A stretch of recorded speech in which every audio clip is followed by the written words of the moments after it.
Smith, Nick Wilson, and meteorologist Victor Perez. From KCAU 9 News, this is Good Day Siouxland. Good morning. It is 6:46 on this Monday morning. I'm Mallory Smith. I'm Victor Perez. All right. Well, like we were talking about, we're seeing a bright Monday morning. Not such a clear one. I mean, it's clear for the most part. Yeah, it's still pretty clear. What we're seeing is a little bit of haze, still dealing with some of that wildfire smoke we've really had to contend with for the last about week or so.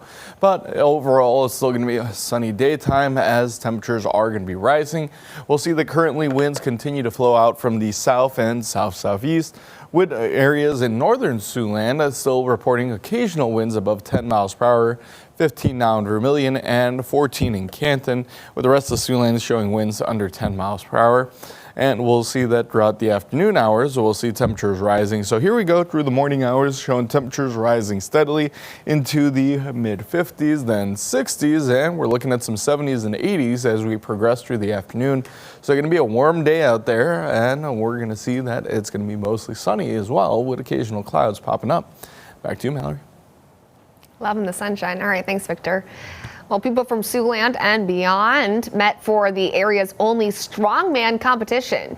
Over at Sean Frankel's Big Iron Gym, around 35 competitors in a number of age ranges and classes pushed and pulled their way to victory in the second annual Stone City Showdown.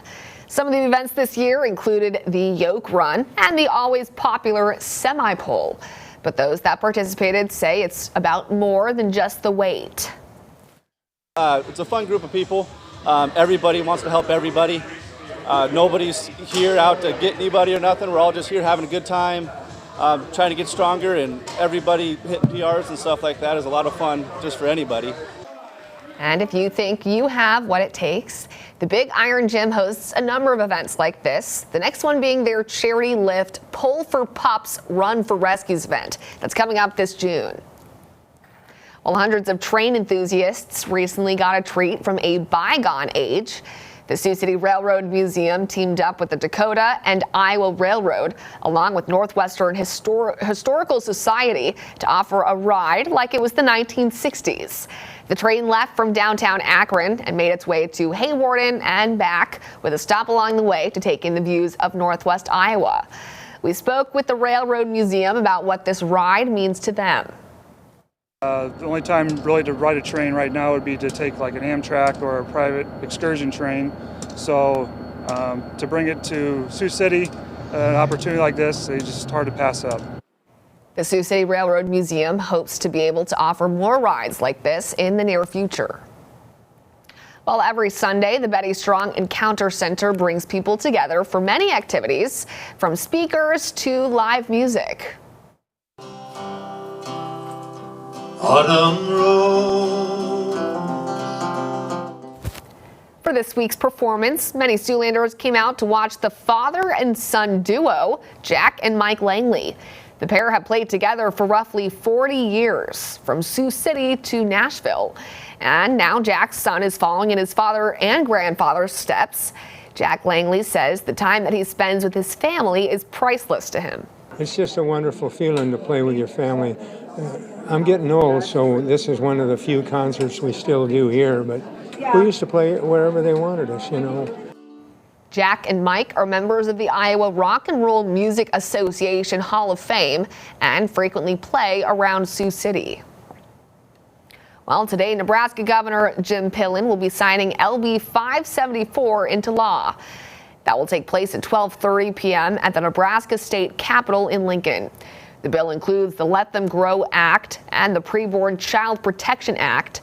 It was passed by the Nebraska legislature on Friday on a 33-15 vote. The measure has a 12-week abortion ban with exceptions for rape, incest, and to save the mother's life. The bill also bans gender-affirming surgeries for children under the age of 19, along with restrictions on gender-affirming care. Protests broke out at the Capitol building while lawmakers passed the legislation. It led to the arrest of 6 people, that was according to the Nebraska State Patrol. The Preborn Child Protection Act has an emergency clause attached, making it effective once the bill is signed by the governor. And Iowa State Auditor Rob Sand will be in Siouxland today, visiting Ottawa and Sioux City. It's all part of his 5th tour of all 100 of the state's county seats. He will be in Ottawa at 10:15 in the morning for a town hall meeting. Then the auditor will speak at the Sioux City Rotary Club at noon. Sand is expected to give remarks along with take questions about the state auditor's office, along with the condition of Iowa's finances and governance. Well, the Sioux City City Council is expected to approve a couple of projects today. One replaces an old well, and the other involves tearing down an empty building. Council members are being asked to approve a contract to demolish the old Sioux City YMCA building on 722 Nebraska Street. There were 4 bids on the project, but Herbert Construction had the lowest bid of $390,500.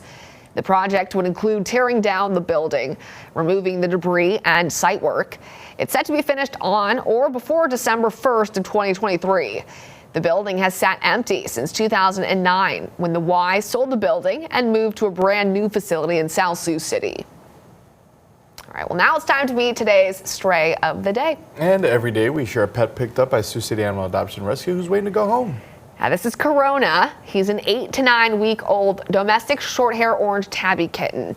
He was abandoned at the shelter. Corona's litter box trained and he's up to date on his vaccinations. He is available for adoption today. If you've lost your pet, looking to adopt, or looking to sponsor a pet, all you got to do is visit the rescue's website.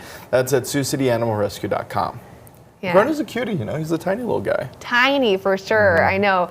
He's still a kitten, so he's got a lot of room to grow and show his personality to you. So, you know, I know kittens change a lot over a couple years, their personalities and whatnot. So he might be playful or sweet and cuddly. You just have to wait and see. Yeah. Keep him warm. Exactly, I know. And I'm sure he's loving these temperatures. I know cats typically like to at least just chill in like a warm spot. Sunshine, you know, take a little sun bath. Exactly. Might not be a bad day to do that with the sunshine we're expecting today. Currently, we're seeing temperatures in the 50s, so starting off a little fresher. I know that's going to be nice with some warmer 50s as you look out into western Siouxland. Upper 50s by Yankton, 57 still in Wayne, and 58 in Norfolk, while Sioux City is at 50.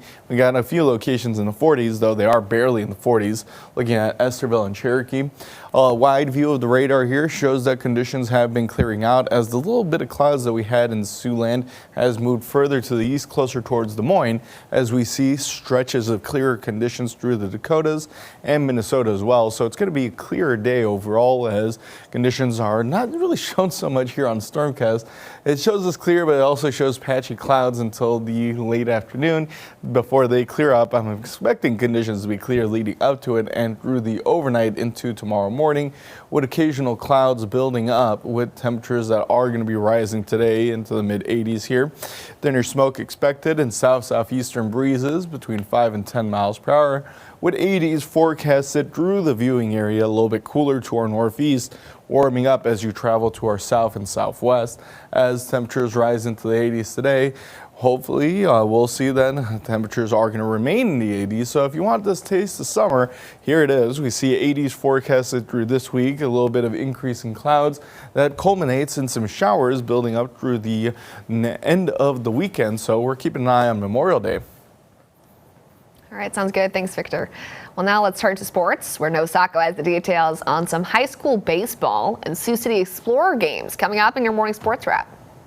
Good morning, Siouxland. High school baseball in South Dakota may not be a sanctioned sport, but the hunger is ever present for a trip to the state tournament. And after Dakota Valley and Elk Point Jefferson both won their regional games from yesterday, the two square off for a spot at state next week. Didn't have to wait long for scoring as Isaac Bruns blasts a home run in the first inning to give DV a quick 1-0 lead. Top of two now, Huskies with a runner 90 feet away. Christian Mueller pings one to the right side. Looks like it's deep enough, but Bo Palama's got a cannon for an arm. Puts it on a rope to throw out the runner at home. That keeps EPJ off the board. DV fed off it in the bottom half. Drew Luckin rips it through the middle. Garrett Anderson come on down from second. 2-0 Dakota Valley. Randy Rosenquist Jr. trying for more in the inning. EPJ catching a break with a 6-4-3 double play to escape further damage. Bats kept on rolling into the third for the Panthers. Jackson Boonstra finds some green into center, put another run on the board as DV punches its ticket to state. 5-1 the final. Well, the X's have been the hottest team in the American Association so far this season, sweeping Kansas City and then taking the series over Lake Country. Sioux City now has a shot to sweep King County and earn them their best start in franchise history. X's atop the West Division with a blistering 7-1 mark, looking to extend the win streak. Sioux City up 3-1 in the top of 5. Bases juice for Wilfredo Jimenez. Doesn't even have to swing the bat. Pass ball brings in Vince Fernandez. That extends their edge to 3. Bats went back to work in the 6th. Vince Fernandez finding some green and right center. 2 RBI singles scores Yuri Perez and Jack Kelly. It's 6-1 X's now.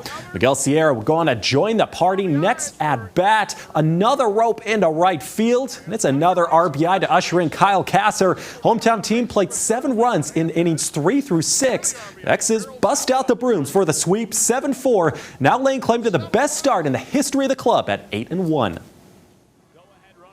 Finally, Nebraska and Oklahoma State in the NCAA Regional Final. Huskers' first trip since 2016 after Saturday's walk-off, and they get on the board in the bottom of 5. Billy Andrews motors on in on the pass ball. We're all tied at 1s in Stillwater. A few batters later, runner on third for Abby Squire. Another pass ball and another Husker run. Courtney Wallace, the go-ahead score. Nebraska takes the 2-1 lead.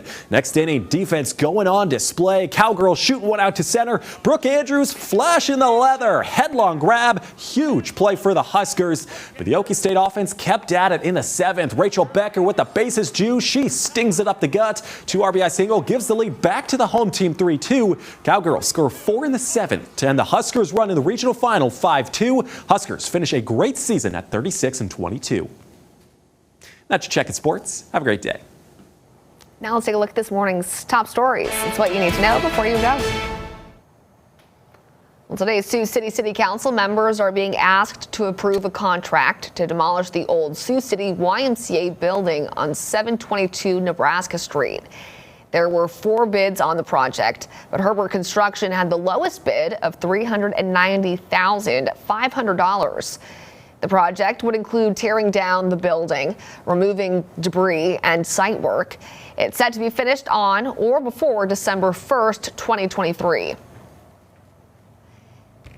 And today, Nebraska Governor Jim Pillen will be signing LB 574 into law. That will take place at 12:30 p.m. at the Nebraska State Capitol building in Lincoln.